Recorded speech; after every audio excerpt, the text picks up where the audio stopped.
ঈদকে সামনে রেখে গাজীপুরের বিভিন্ন গাড়ির ওয়ার্কশপগুলোতে চলছে দূরপাল্লার বাসের শোভা বর্ধনের হিড়িক। তবে সচেতন মহল বলছে এই সুযোগে ফিটনেসবিহীন গাড়িও রং লাগিয়ে মহাসড়কে নামতে পারে, আর এতে ঘটতে পারে দুর্ঘটনা। তবে বাস মালিক সমিতি বলছে ভ্রমণ নিরাপদ ও আরামদায়ক করতেই এমন কর্মব্যস্ততা। গাজীপুর থেকে মুত্তাসিম শিকদার রাজীবের প্রতিবেদনে বিস্তারিত জানাচ্ছেন শওকত সাগর। গাজীপুরের ঢাকা টাঙ্গাইল মহাসড়ক ও চন্দ্রা নবীনগর মহাসড়কের কালিয়াকুর চন্দ্রা এবং কবিরপুর সহ প্রায় অর্ধশতাধিক ওয়ার্কশপে চলছে বাস মেরামতের কাজ। এসব ওয়ার্কশপগুলোতে পুরাতন চেসিসের উপর নতুন করে বডি স্থাপন সহ বিভিন্ন অংশে মেরামত করা হচ্ছে জোরে সোরে। চলছে দৃষ্টিনন্দন রঙের কারুকাজ।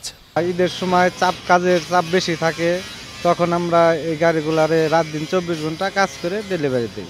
যত পুরনো গাড়ি আছে মেরামত করে আর কি ডেলিভারি দেওয়ার জন্য, যে ঈদে যাত্রা শুভ হয়, যাত্রীদের দৃষ্টি আকর্ষণ করার জন্য আর কি কাজবাজ করতেছি আর কি। ঈদ যাত্রায় যাত্রীদের নিরাপদ ভ্রমণ ও আরামদায়ক করার জন্যই শেষ মুহূর্তে দ্রুততার সাথে প্রস্তুতি চলছে বলে জানিয়েছেন পরিবহন মালিক সমিতি। কিছু গাড়ি আছে ঈদের টাইমে বিভিন্ন ডিস্ট্রিক্ট থেকে আসে, বিশেষ করে উত্তরবঙ্গ থেকে বেশি গাড়ি আসে। আমরা অবশ্যই মিটিং করেছি এখানে ব্যানারবিহীন এবং এইসব গাড়িতে যাত্রী নিতে না পারে। এদিকে ঈদ যাত্রায় দূরপাল্লার রোডে বাসের সংকট দেখা দেয়, আর এই সংকটকে কাজে লাগিয়ে লক্কর চক্কর বাসগুলোকে নতুন রং লাগিয়ে সড়কে নামানো হয়। আর এমন যানবাহনই দুর্ঘটনার মূল কারণ বলে মনে করেন এই সমাজসেবক।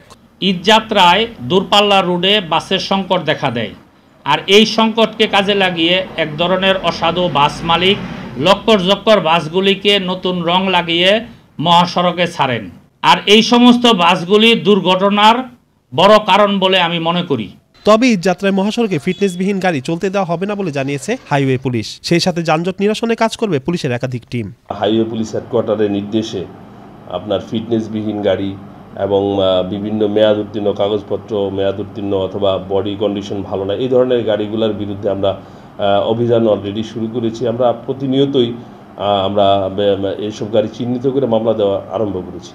ঈদ যাত্রায় দূরপাল্লার এসব পরিবহনে চোখ ধাঁধানো রং লাগিয়ে যেন যুক্ত না করা হয় ফিটনেসবিহীন বাস, সেজন্য তদারকি করবে সংশ্লিষ্ট কর্তৃপক্ষ, এমনটাই প্রত্যাশা সচেতন মহলের। শওকত সাগর, আনন্দ টিভি, ন্যাশনাল ডেস্ক।